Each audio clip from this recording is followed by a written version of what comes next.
आज हम डिस्कस करने वाले हैं cash flow statement. Cash flow statement 3 part में डिवाइड करते हैं, कैश फ्लो और स्टेटमेंट।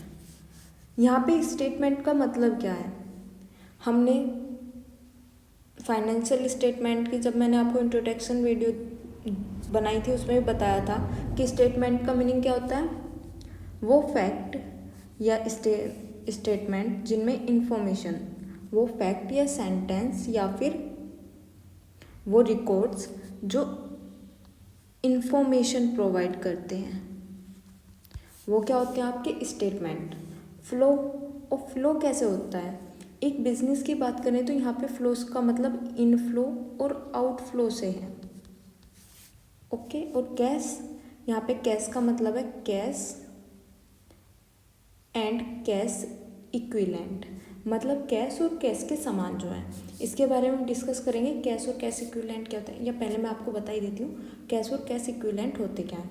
देखो, कैश का मतलब तो वही है कि आपके बैंक में डिपॉजिट है जो आप ऑन डिमांड ले सकते हो बैंक से, या बैंक के खाते में आपके जमा है।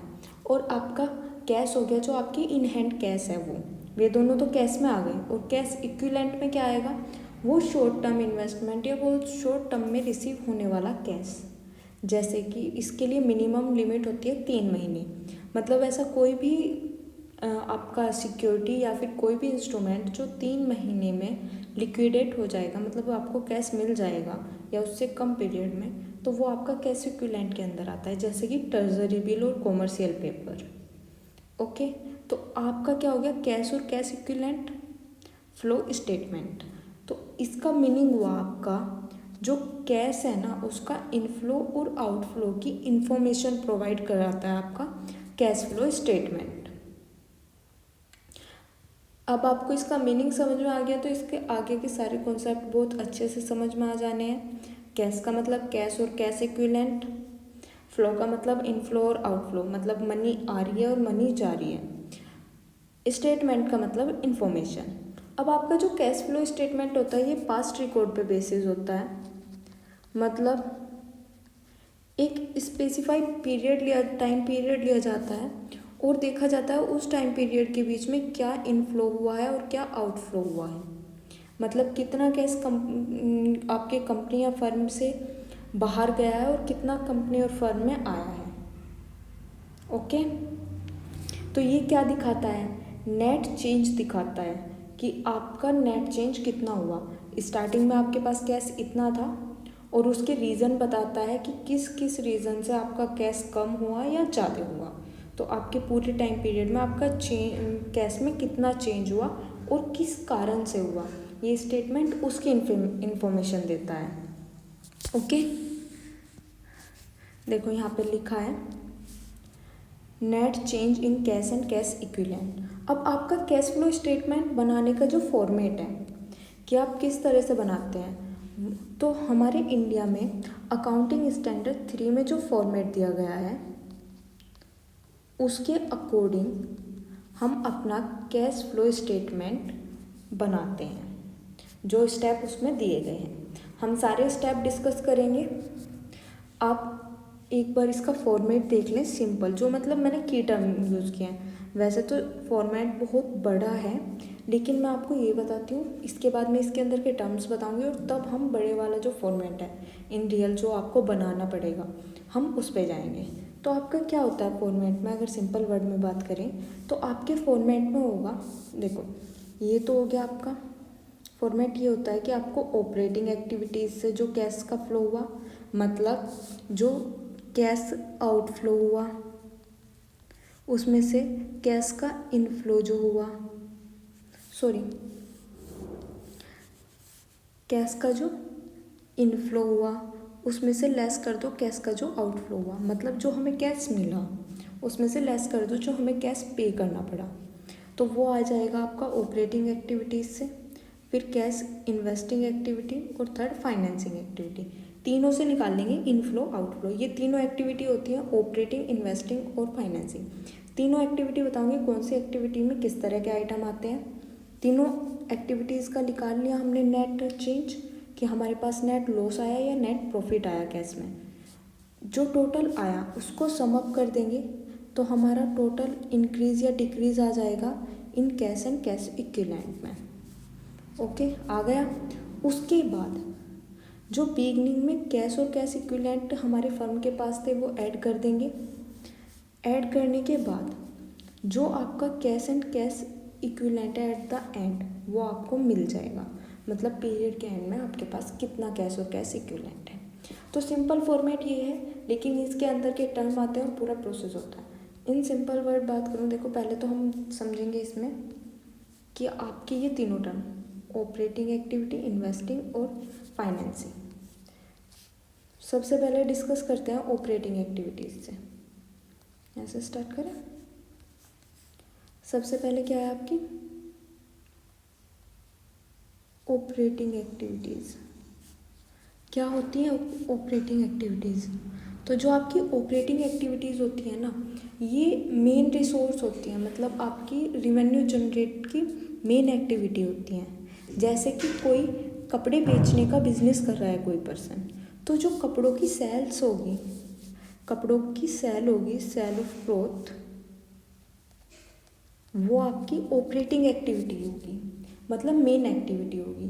तो कपड़ों की सेल से जो भी आपको मनी मिल रही है और कपड़ों की सेल करने में आपको जो भी एक्सपेंसेस करने पड़ रहे हैं, मतलब आपके आउटफ्लो हो रहे हैं, वो सारे आप एडजस्ट करेंगे ऑपरेटिंग एक्टिविटी में। लेकिन ध्यान रखना, आपके जैसे कि फाइनेंशियल इंस्टीट्यूट होते हैं, उनकी ऑपरेटिंग एक्टिविटी होती है क्या कहते हैं आपके सेल्स और परचेज ऑफ सिक्योरिटी, तो उनके केस में वही ऑपरेटिंग एक्टिविटी होगी। लेकिन हम क्लॉथ की बात कर रहे हैं तो क्लॉथ की सेल और परचेज में आपके ऑपरेटिंग एक्टिविटी होगी क्लॉथ की सेल से जो आपको रिवेन्यू मिल रहा है और जो आपके एक्सपेंसेस हो रहे हैं।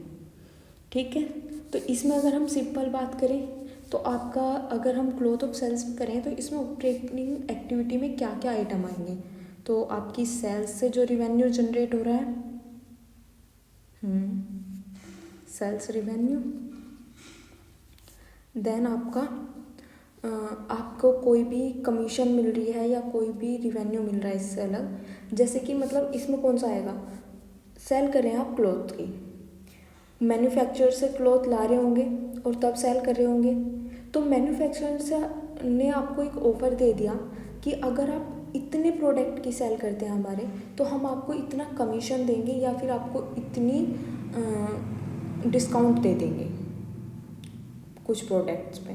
तो वो यहाँ पे आ जाएगा कोई कमीशन।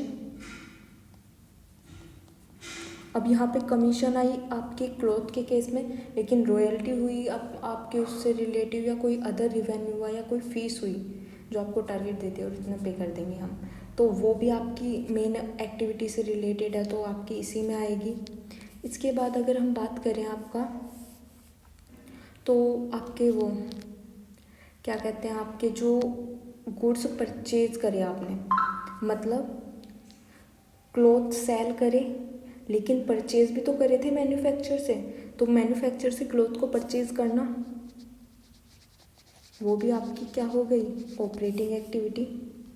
देन आपका आता है, आपके कोई डेप्टर है, बिल रिसीवेबल है, मतलब कैसे, आपने सेल कर दिए उधारी पे अपने कपड़े, तो शॉप के कपड़े, तो उनसे जो पैसा रिसीव होना है वो रिसीवेबल, क्योंकि वो क्लॉथ्स की सेल से ही तो बने हैं आपके रिसीवेबल, वो भी आएंगे यहाँ पे। देन आपको पे करना हो, जैसे कि आपने मैन्युफैक्चर से पेबल्स, बिल आते हैं, इन दोनों में ये बिल पेबल होते हैं, bill receivable, bill payable. Bill payable मतलब आपने मैन्युफैक्चर से उधारी पे लिया था कि मैं इतने टाइम में, अब ये यहाँ पे क्यों ली गए, क्योंकि बच्चा ये शॉर्ट टर्म में होंगे। अगर आप किसी को उधार दे रहे हैं या किसी से उधार ले रहे हैं, तो आप उसे ज़्यादा नहीं, मिनिमम 1 मंथ दे देंगे, और मैंने कहा यहाँ पे 3 मंथ की लिमिट होती है। तो उधारी पे इन जनरल जो होता है, 1 हफ्ता कर दिया आपने, 2 हफ्ते कर दिए, या मैक्सिमम 1 मंथ ही करते हैं, उससे ज़्यादा टाइम का उधार कोई भी देना पसंद नहीं करता या लेना पसंद नहीं करता। तो ये सीन हो गया आपका, ये भी इसी में आएंगे आपके ऑपरेटिंग एक्टिविटी में। फिर आपके जो कपड़ों की सेल्स में आपके एम्प्लॉय आ रहे हैं, आप मतलब कुछ वर्कर्स को यूज़ कर रहे हैं, उन्हें वेजेस, सैलरी या कोई अदर पेमेंट कर रहे हैं, तो आपका वो सैलरी ऑफ एम्प्लॉयज़, क्योंकि वो सेल करने के लिए ही तो अप्लाई है, मेन एक्टिविटी के लिए। देन आपका जो टैक्स का रिफंड है या टैक्स की पेमेंट है, टैक्स रिफंड हुआ मतलब आपने पे किया था और ज़्यादा पे कर दिया, वहाँ से रिफंड हो रहा है या आप पेमेंट कर रहे हैं टैक्स की, वो भी आपका ऑपरेटिंग एक्टिविटी में ही आएगा। हाँ, अगर किसी आपके क्वेश्चन में ही लिख रखा है स्पेसिफाई कि आपको टैक्स पे करना है फाइनेंसिंग एक्टिविटी से जो इनकम है उससे या इन्वेस्टिंग एक्टिविटी के उससे, तो फिर वो वहाँ पे होगा, लेकिन इन जनरल आपका ऑपरेटिंग एक्टिविटी में ही होता है, क्योंकि वो मेन एक्टिविटी है बिजनेस की। ठीक है, ये हो गया आपका। साथ के साथ नोट कर लेना बेटा, अब मैं दूसरी एक्टिविटी स्टार्ट करने वाली हूँ। आपका दूसरा जो है आपका ऑपरेटिंग एक्टिविटी हो गई आपकी। अब फाइनेंसिंग एक्टिविटी के बारे में बात करने वाले हैं। सॉरी, फाइनेंसिंग नहीं, इन्वेस्टिंग, क्योंकि आपकी ऑपरेटिंग होगी, सेकंड आती है आपकी इन्वेस्टिंग एक्टिविटी। इन्वेस्टिंग एक्टिविटी से आप समझ रहे होंगे, वर्ड से ही समझ में आ रहा है। इन्वेस्ट का मतलब क्या होता है, कहीं पे इन्वेस्ट करना।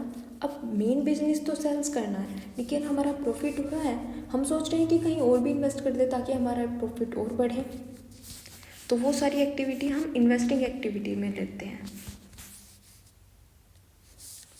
क्या है सेकंड,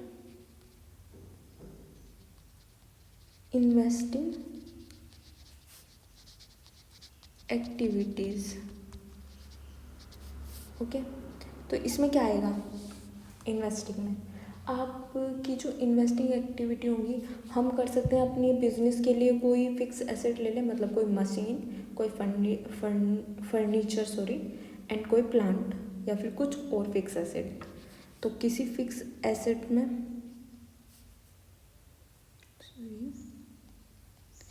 फिक्स एसेट, अब उसकी सेल भी हो सकती है और उसकी परचेज भी हो सकती है, क्योंकि फिक्स एसेट की सेल करेंगे तो वो भी हम कहीं पे इन्वेस्टमेंट करना होगा, हमारे बिजनेस में नीड होगी तभी करेंगे। और अगर आप उसको परचेज कर रहे हैं तो भी आप इन्वेस्टमेंट कर रहे हैं, बिकॉज आप लॉन्ग टर्म में आपको उससे प्रॉफिट होगा, उस मशीनरी से या उस प्लांट से।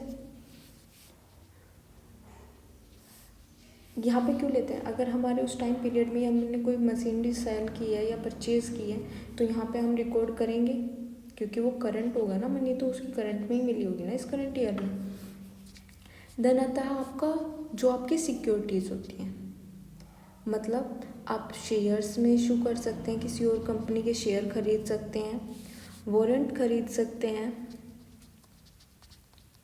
और आप डिवेंचर भी खरीद सकते हैं। तो ये भी आपका क्या आएगा, इन्वेस्टिंग एक्टिविटी में आएगा। तो आप खरीद सकते हैं किसी और कंपनी के, खरीद लिए तो भी आपके आएंगे, और किसी अदर कंपनी के आपके पास ऑलरेडी थे और उन्हें सेल कर दिया, तो तब भी वो इन्वेस्टिंग एक्टिविटी में ही आएंगे। अब आपका थर्ड केस क्या होगा, लोन। अगर कंपनी किसी को लोन प्रोवाइड कर रही है, किसी को बोरोइंग्स दे रही है, मतलब डेब्ट दे रही है, किसी को लोन प्रोवाइड कर रही है अदर इंस्टीट्यूट को या कंपनी को, तो वो भी आपका इसी में आएगा। अब इस लोन से जो भी आपको इंटरेस्ट मिलेगा वो भी आपका इसी इन्वेस्टिंग एक्टिविटी में आएगा, और कोई एडवांस रीपेमेंट होगी तो वो भी इन्वेस्टिंग एक्टिविटी में ही आएगा। तो ये सब चीज़ इन्वेस्टिंग एक्टिविटीज़ में आती है। और ध्यान रखना, जो लोन से इंटरेस्ट होता है ना, या लोन होता है, लोन का अमाउंट होता है, अगर कोई नॉर्मल कंपनी है तो आएगा इन्वेस्टिंग एक्टिविटीज़ में, लेकिन जैसे कि आपके बैंक्स हो गए और म्यूचुअल फंड हो गए, मतलब फाइनेंशियल इंटरप्राइज है, उनके केस में लोन देना और उस पर इंटरेस्ट प्रोवाइड करना उनकी मेन एक्टिविटी होती है। तो इस उनके केस में ये ऑपरेटिंग एक्टिविटी होगी, ना कि इन्वेस्टिंग एक्टिविटी। ये पॉइंट ध्यान रखना। ओके, तो ये हो गए आपकी इन्वेस्टिंग एक्टिविटीज़ के अंदर क्या क्या आता है। और अब हम बात करेंगे आपकी फाइनेंसिंग एक्टिविटी। तो जो आपकी फाइनेंसिंग एक्टिविटी है ना, फाइनेंसिंग जो एक्टिविटी उसके अंदर क्या क्या आता है। तो फर्स्ट फाइनेंसिंग एक्टिविटी को अगर मैं सिंपल वर्ड्स में कहूँ ना, आपकी कैपिटल में कोई चेंज हो रहा है या आपकी बोरोइंग में। अब कैपिटल बिजनेस की खुद की होनी चाहिए, उसमें कोई चेंज हो रहा है, या फिर आपकी बोरोइंग में चेंज हो रहा है, मतलब जो बिजनेस ने बोरो कर रखा है बाहर से उसमें चेंज हो रहा है। तो वो सारे चेंज आएंगे फाइनेंसिंग एक्टिविटी में। किसी अदर कंपनी के शेयर को आप सेल कर रहे हो या परचेज कर रहे हो, वो सिचुएशन आती है इन्वेस्टिंग एक्टिविटीज़ में। लेकिन फाइनेंसिंग मतलब कंपनी को फंड मिल रहा है। कंपनी को फंड कहाँ से मिलेगा? या तो कैपिटल के थ्रू मिलेगा, मतलब इक्विटी, प्रेफरेंस या डिवेंचर, और या फिर मिलेगा क्या, बोरोइंग करके। तो ये दोनों चीज़ क्या आएंगे, इनमें कुछ भी चेंज होगा, इनमें इंक्रीज होगा या डिक्रीज होगा, वो आएगा आपका फाइनेंसिंग एक्टिविटीज़ में। फॉर एग्जांपल, आपने इशू कर दिए share, issue of share. Second, share issue कर दिए, या फिर आपने क्या कर दिया, आपने लॉन्ग टर्म बोरोइंग कर ली।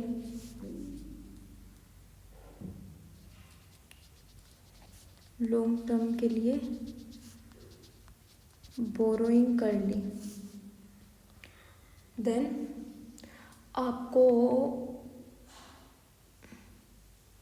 आप पेमेंट कर रहे हो आपके लॉन्ग टर्म बोरोइंग के इंटरेस्ट की या लॉन्ग टर्म बोरोइंग की। अब लॉन्ग टर्म बोरोइंग आपने कर ली या उसका पेमेंट कर रहे हो, मतलब लॉन्ग टर्म बोरोइंग कंपनी ने बाय कर ली, समझ जाना, बाय मतलब कंपनी ने लॉन्ग टर्म बोरोइंग कर ली, आपने लॉन्ग टर्म लोन ले लिए, और मतलब आपने रीपेमेंट कर दिया।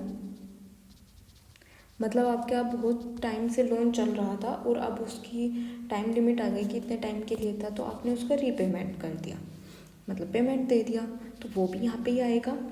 और आपके जो वो होता है, सॉरी,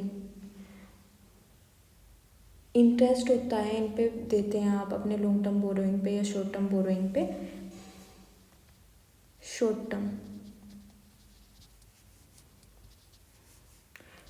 टर्म या लॉन्ग टर्म बोरोइंग पे आप कोई इंटरेस्ट पे करते हो, वो भी आपका फाइनेंसिंग एक्टिविटीज़ में आता है।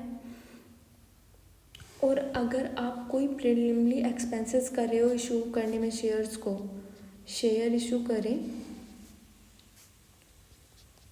और उस पर कोई प्रीलिमिनरी एक्सपेंसेस कर रहे हो, तो वो भी आपके फाइनेंसिंग एक्टिविटीज़ में ही आएंगे। ओके। और हाँ, एक केस और, अगर आप बाय बैक कर रहे हो शेयर्स का, तो वो भी आपका किस में आएगा, फाइनेंसिंग एक्टिविटीज़ में। ठीक है, शेयर का बायबैक करना फाइनेंसिंग एक्टिविटीज़ में।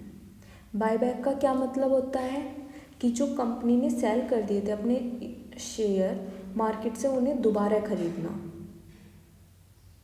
ओके, तो ये सब आपके किस में आएंगे, फाइनेंसिंग एक्टिविटीज़ में। और कोई इंटरिम डिविडेंड पे करना, कंपनी कोई डिविडेंड पे कर रही है, कंपनी ने कोई इंटरिम डिविडेंड पे करा, इस पे से नहीं रहा, कोई इंटरिम डिविडेंड पे करा, मतलब साल के बीच में कोई पेमेंट कर दिया डिविडेंड का, और डिविडेंड पेमेंट, ये सब आपके फाइनेंसिंग एक्टिविटीज़ में आते हैं, क्योंकि ये कैपिटल और बोरोइंग से रिलेटेड होते हैं। अब मैंने आपको ऑपरेटिंग एक्टिविटी बता दी, फाइनेंसिंग एक्टिविटी बता दी, और आपको बता दिया है इन्वेस्टिंग एक्टिविटी। अब मैं आपको फुल प्रोसेस बताने से पहले बता दूँ, इसमें आते हैं 5 स्टेप। क्या आते हैं? 5 स्टेप्स। 5 स्टेप क्या क्या है आपके? देखो, आपके पास होगा नेट, सॉरी, आपको क्वेश्चन में मिलेंगे प्रॉफिट बिफोर टैक्स, ये आपको मिलेगा प्रॉफिट बिफोर टैक्स, या फिर आपको ये कंप्यूट करना पड़ेगा। कोई भी सिचुएशन हो, आपको इसके बाद फर्स्ट स्टेप करना पड़ेगा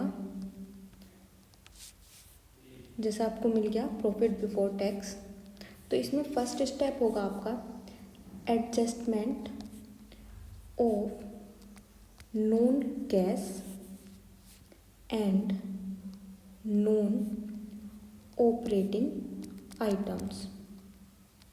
क्यों किया ये हमने? देखो हमारा फर्स्ट स्टेप जो हमने देखा था उसमें हमें ऑपरेटिंग आइटम का एडजस्टमेंट करना था, जो ऑपरेटिंग प्रॉफिट निकालना था हमें, कि जो ऑपरेटिंग हमारी इनकम एक्सपेंसेस हुए, इनकम हुई, उसमें से एक्सपेंसेस लेस कर देंगे। लेकिन हम पहले जब कैश फ्लो स्टेटमेंट बनाएंगे तो हमारा फर्स्ट वो जो होगा स्टेप, हमें दिया होगा प्रॉफिट बिफोर टैक्स, और उसमें से हम पहला स्टेप करेंगे, सबसे पहले एडजस्टमेंट करेंगे जो नॉन कैश आइटम है और नॉन ऑपरेटिंग आइटम है। अब इनका एडजस्टमेंट कैसे करेंगे? देखो जो हमारे पास प्रॉफिट होगा, प्रॉफिट कैसे आता है? आपका प्रॉफिट आता है इनकम माइनस एक्सपेंसेस। अब इस इनकम में आपके नॉन कैश इनकम भी होगी, आपकी इन्वेस्टिंग इनकम भी होगी, ऑपरेटिंग इनकम भी होगी और फाइनेंसिंग इनकम भी होगी। सेम एक्सपेंसेस में भी ये तीनों तरह के एक्सपेंसेस होंगे, चारों तरह के। तो एडजस्टमेंट क्या होगा? जो प्रॉफिट होगा ना, हम वो वाला प्रॉफिट कंप्यूट करेंगे जिसमें हमारा नॉन कैश, हमारा इन्वेस्टिंग और फाइनेंसिंग, फर्स्ट स्टेप के लिए नॉन कैश, इन्वेस्टिंग और फाइनेंसिंग, इनका जो भी आपका वो है ना, इनफ्लो या आउटफ्लो का इफेक्ट इस प्रॉफिट में, वो क्या हो जाए? आपका कैंसिल हो जाए, मतलब वो इस प्रॉफिट में इनका इफेक्ट ना दिखे।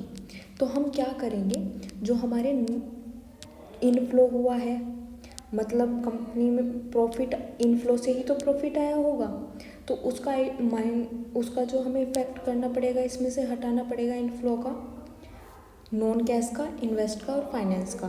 तो इनसे जो भी इनफ्लो हुआ है इन तीनों एक्टिविटी से, उसे हम लेस कर देंगे, और जो भी हमने नॉन कैश, इन्वेस्टमेंट और फाइनेंसिंग एक्टिविटी से आउटफ्लो कराया बिजनेस से, उसे ऐड कर देंगे। तो बिजनेस से कोई भी इन एक्टिविटी से बाहर मनी गई नहीं और कोई भी इन एक्टिविटीज से बिजनेस में मनी आई नहीं।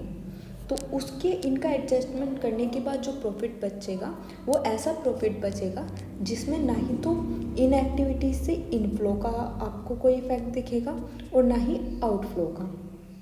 सिर्फ जो मेन बिजनेस है उसके इनफ्लो आउटफ्लो से जो इफेक्ट है वो दिखेगा।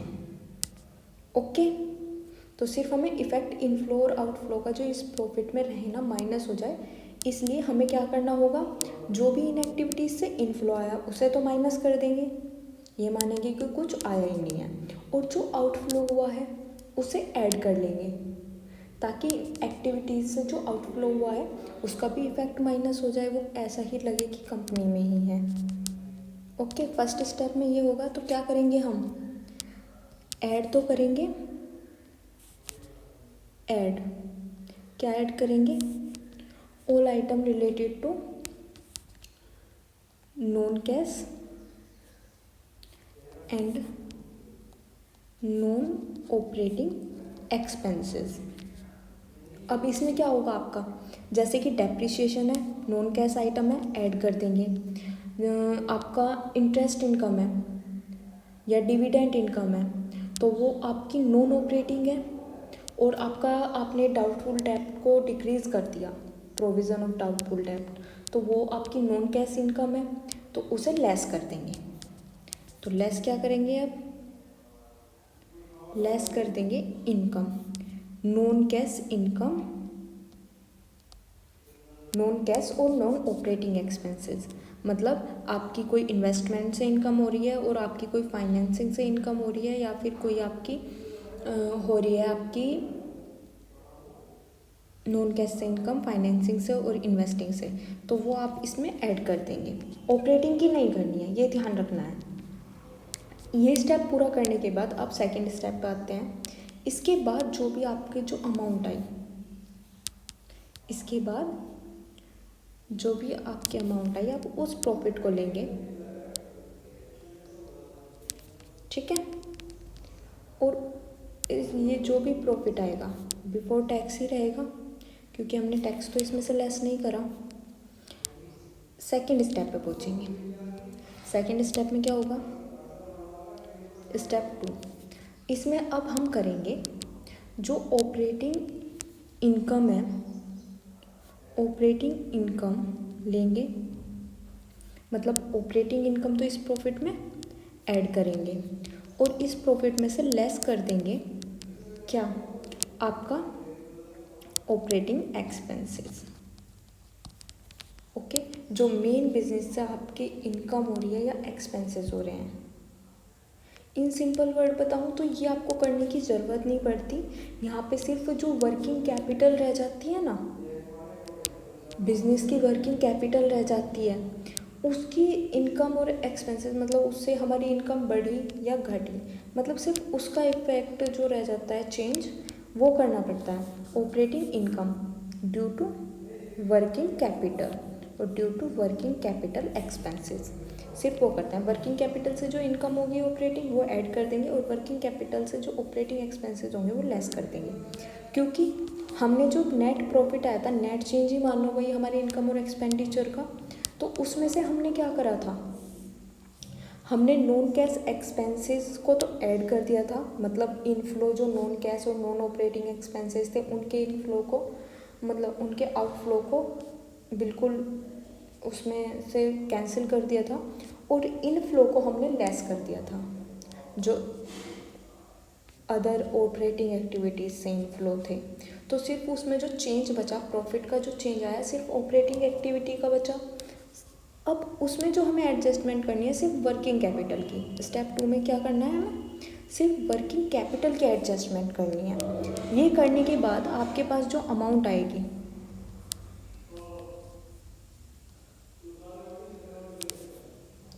उस अमाउंट में से हमें लेस करना है tax.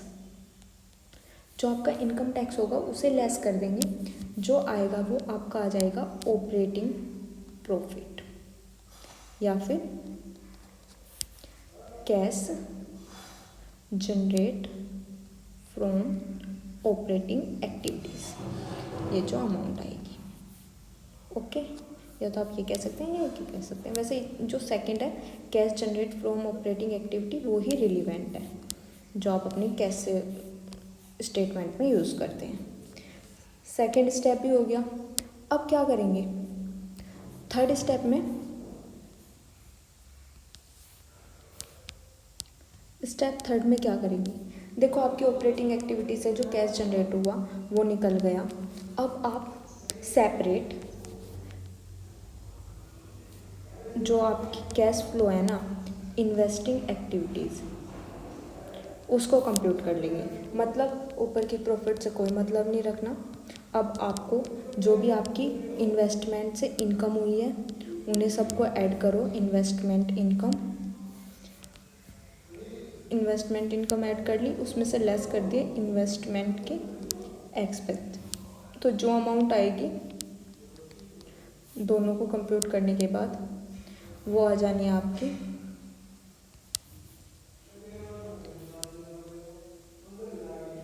Cash generate from investing activity. Same financing का करना है ऐसे ही जैसे कैश का करा।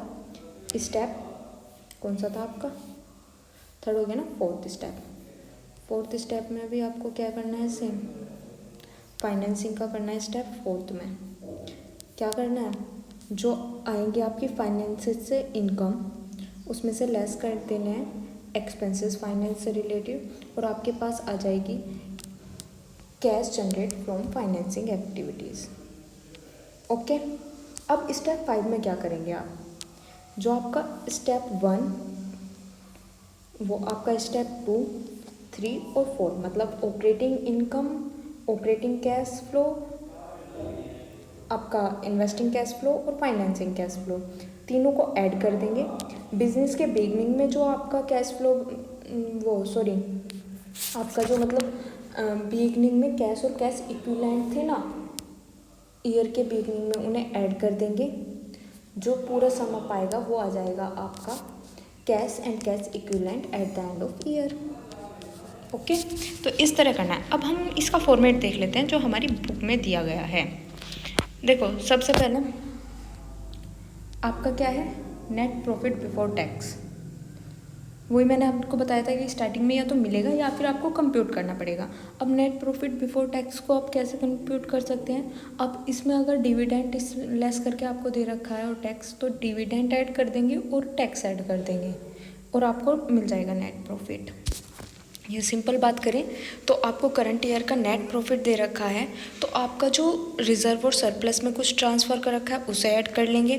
आपने कोई डिविडेंड पे कर दिया है तो उसे, कोई इंटरिम डिविडेंड पे किया है तो उसे भी ऐड करेंगे, और अगर कोई टैक्स पे कर दिया है तो उसे भी ऐड कर लेंगे। ओके, तो ये सारी अमाउंट ऐड करने के बाद जो अमाउंट आएगी वो आपका नेट प्रॉफिट बिफोर टैक्स आ जाना है। उसके बाद हम फर्स्ट क्या करेंगे, एडजस्टमेंट फॉर नॉन कैश और non operating item.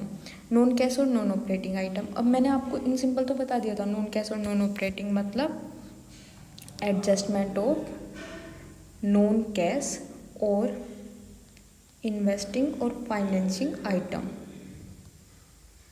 Okay, financing income and expenditure. तो इसमें क्या आता है आपका, इसमें आते हैं आपके, देखो, डेप्रिसिएशन ऐड कर लेंगे। क्यों? क्योंकि नॉन कैश आपका आइटम है और डेप्रिसिएशन लेस करके हम नॉन कैश एक तरह से एक्सपेंस कर देते हैं, तो इस एक्सपेंस को ऐड कर लेंगे। फिर आपके प्रीलिम एक्सपेंसेस होंगे, discount on issue of debenture, return of, जो भी प्रीलिमली एक्सपेंसेस होंगे।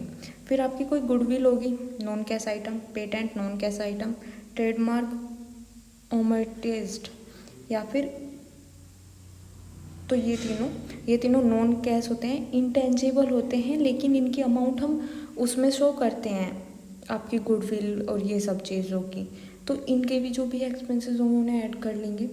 फिर कोई इंटरेस्ट पेड किया गया है शॉर्ट टर्म या लॉन्ग टर्म बोरोइंग में। अब बोरोइंग पे इंटरेस्ट पे करना आपका क्या होता है, फाइनेंसिंग एक्टिविटीज़ होती है, तो ये आपका क्या हो गया, नॉन ऑपरेटिंग। तो ये भी यहाँ पे क्या हो जाएगा, ऐड एक्सपेंस, सॉरी एक्सपेंस की बात कर रहे हैं, तो लॉन्ग टर्म या शॉर्ट टर्म बोइंग में इंटरेस्ट पेड करना, तो फाइनेंसिंग एक्टिविटीज़ है, यहाँ पे कर दिया ऐड। फिर क्या है, interest paid on bank overdraft और कैश क्रेडिट, ये भी आपकी इन्वेस्टिंग एक्टिविटीज़ है, आपकी बैंक ओवरड्राफ्ट या कैश क्रेडिट पे आपको इंटरेस्ट पेड कर रहे हैं। Loss on sales of fix assets, fix asset की सेल करना इन्वेस्टिंग एक्टिविटी है, ना कि ऑपरेटिंग, तो यहाँ पे इसे भी ऐड कर लेंगे क्योंकि इस पे लॉस होना सेल्स पे, तो एक तरह से क्या है, एक्सपेंस या फिर कैसे हमारा खर्चा ही हो गया, हमारे लॉस हो गया, तो वो यहाँ पे ऐड हो जाना है। Increase in provision of doubtful डेप्ट, अब हमारे जो कंपनी के डाउटफुल डेप्ट है उनमें इंक्रीज़ हो गया, मतलब हम सोचे डाउटफुल डेप्ट क्या होते हैं कि हमें इनमें डाउट है कि ये हमें मिलेगा या नहीं मिलेगा। हमने उधारी पे किसी को पैसे सामान दे दिया और हमें डाउट है कि हमें उसका पेमेंट होगा या नहीं होगा, उसमें डाउट है, तो उसमें इंक्रीज़ होना तो एक तरह से लॉस है, तो ऐड हो जाएगा क्योंकि ये ऑपरेटिंग एक्टिविटी का नहीं है। अब आपका इसमें से लेस कर देंगे, आपका क्या है, इंटरेस्ट इनकम, क्योंकि ऑपरेटिंग एक्टिविटी में नहीं आती। कोई डिविडेंड है इनकम, क्योंकि ये फाइनेंसिंग एक्टिविटी में आती है। रेंटल इनकम, क्योंकि ये भी आपके ऑपरेटिंग एक्टिविटी में नहीं आती। फिर gain on sales of fix assets, आपकी इन्वेस्टिंग एक्टिविटी में आती है, इसलिए यहाँ से लेस कर दी। Decrease in provision of doubtful debt, अब हमारा ये जो डर है ना कि इतने लोगों से हमें पैसा नहीं मिलने पाने का, वो कम हो रहा है, तो यहाँ पे क्या कर दिया इसे लेस, क्योंकि एक तरह की इनकम मान लो या हमारे लिए प्रॉफिट मान लो। जो भी अमाउंट आई वो क्या हुआ आपका, operating profit before working capital change, क्योंकि हमने अदर चीज़ों का इफेक्ट नील कर दिया प्रॉफिट में से, हमने फाइनेंसिंग का, इन्वेस्टिंग का और नॉन कैश आइटम का इफेक्ट नील कर दिया। उनकी हमारे पास जो इनफ्लो आया इन एक्टिविटीज़ से हमने उसे माइनस कर दिया, और जो इनसे आउटफ्लो हुआ इन एक्टिविटी की वजह से उसे ऐड कर दिया, तो ओवरऑल इफेक्ट जो बचा सिर्फ ऑपरेटिंग एक्टिविटी का बचा। अब इसमें क्या करेंगे हम, जो वर्किंग कैपिटल है उसका चेंज का इफेक्ट दिखा देंगे। डिक्रीज़ होगा अगर वर्किंग करंट एसेट्स में, working capital current assets minus current liability, तो करंट एसेट्स और करंट लाइबिलिटी में जो चेंज होगा उसे दिखाया जाएगा। अब decrease in current assets, current asset decrease कब होंगे, जब हम उन्हें सेल करेंगे, सेल करेंगे तो कोई ऑपरेटिंग इनकम आएगी, ऐड कर दी। Increase in current liability, current liability कब बढ़ेंगी, अगर हमने कुछ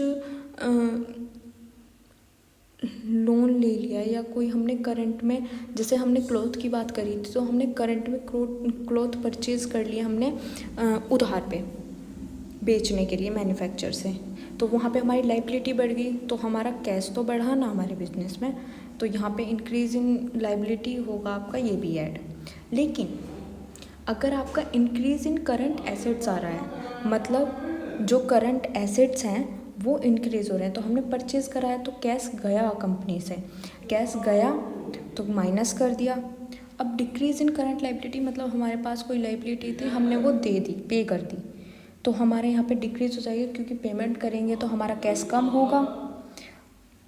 इनके एडजस्टमेंट करने के बाद कैश जनरेट फ्रॉम ऑपरेशंस आ जाएगा, इसमें से लेस कर देंगे इनकम टैक्स पेड, माइनस करने के बाद जो अमाउंट आएगी वो आएगी नेट कैश फ्रॉम या uses in operating activities. From का मतलब होता है पॉजिटिव बैलेंस और यूजेस का मतलब होता है नेगेटिव बैलेंस। ओके, ये आ गया। अब सिंपल आपका cash from investing activity simple निकालेंगे, वो ऊपर की एडजस्टमेंट फर्स्ट वाली थोड़ी टफ थी। अब सिंपल है कि इन्वेस्टमेंट से जो जो इनकम आई या जो जो इनफ्लो हुआ उसे ऐड कर देंगे, जो आउटफ्लो हुआ उसे लेस कर देंगे। सेल करें टेंजेबल फिक्स एसेट, ऐड करा। Sale of intangible fix asset like goodwill, वो भी ऐड करी। Sale of non current investment add करा। Interest and dividend receive add करा। रेंट रिसीव ऐड करा। लेस क्या करते हैं हमने, परचेज करे फिक्स एसेट, परचेज करे इंटेंजेबल फिक्स एसेट, या फिर हमने purchase of non current investment, इन सबको लेस कर देंगे। तो आपका इनका ओवरऑल जब हम कर देंगे तो हमारा आएगा ये नेट कैश फ्रॉम या यूज़ इन इन्वेस्टिंग एक्टिविटीज़, लिख लेंगे बाहर। फिर आपका फाइनेंसिंग एक्टिविटी, तो फाइनेंसिंग एक्टिविटीज़ में मैंने बताया था कैपिटल से रिलेटिव आइटम आने हैं सब, तो आपका कैपिटल में या बोरोइंग में चेंज होता है। तो इशू हुआ शेयर एंड डिवेंचर, कोई अदर लॉन्ग टर्म बोरोइंग करी या कोई शॉर्ट टर्म बोरोइंग करी, सबको ऐड कर लेंगे। और अगर आपने बैंक ओवरड्राफ्ट या कैश क्रेडिट को इंक्रीज़ कराया तो उससे भी तो आपकी फाइनेंसिंग इनकम बढ़नी है, तो वो भी ऐड हो जाएगा। अब इसमें से लेस क्या क्या होगा, आपका कोई डिक्रीज़ है, decrease in balance of bank overdraft और कैश क्रेडिट। बैंक ओवरड्राफ्ट होता है कि आपकी लिमिट से ज़्यादा आपने बैंक से ले लिया, या फिर कैश क्रेडिट मतलब जो आपने बैंक से उधार ले रखा था उसमें और इंक्रीज़ कराना। फिर पेमेंट कर दिया कोई इंटरिम डिविडेंड का, तो वो भी कंपनी से गया पैसा। या payment of propose dividend of previous year, किसी प्रीवियस ईयर का डिविडेंड इस ईयर में पे करा।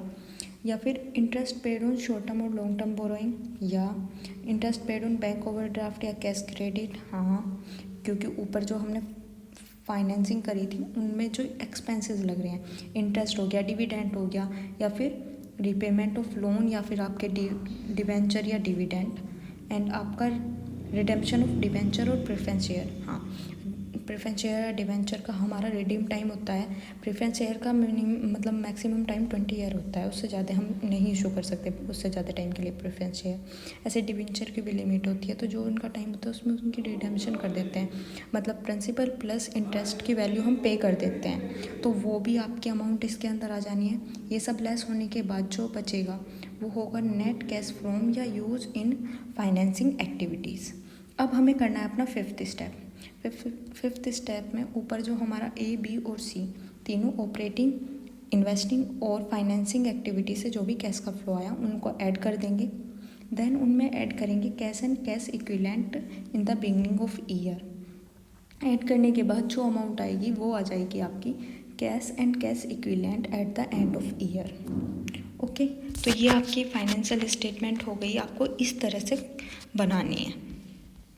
ठीक है, तो स्टेप ध्यान रखने हैं। फर्स्ट स्टेप में क्या होगा, प्रॉफिट बिफोर टैक्स होगा, उसमें एडजस्टमेंट कर देंगे नॉन कैश और नॉन ऑपरेटिंग आइटम की। सेकंड स्टेप में क्या करेंगे, आपका ऑपरेटिंग प्रॉफिट निकालेंगे वर्किंग कैपिटल का एडजस्टमेंट करके। थर्ड स्टेप में आप क्या करेंगे, आप अपनी जो इन्वेस्टिंग एक्टिविटी है उनसे अपना कैश का फ्लो निकाल लेंगे। देन फोर्थ कर लेंगे हम आपकी जो फाइनेंसिंग एक्टिविटीज़ हैं उनसे कैश का फ्लो, और फिफ्थ में तीनों को ऐड कर देंगे, और ऐड करके उसमें जो बिगनिंग कैश होगा और कैश इक्विवेलेंट होंगे उनको ऐड करके आपका टोटल आ जाएगा कैश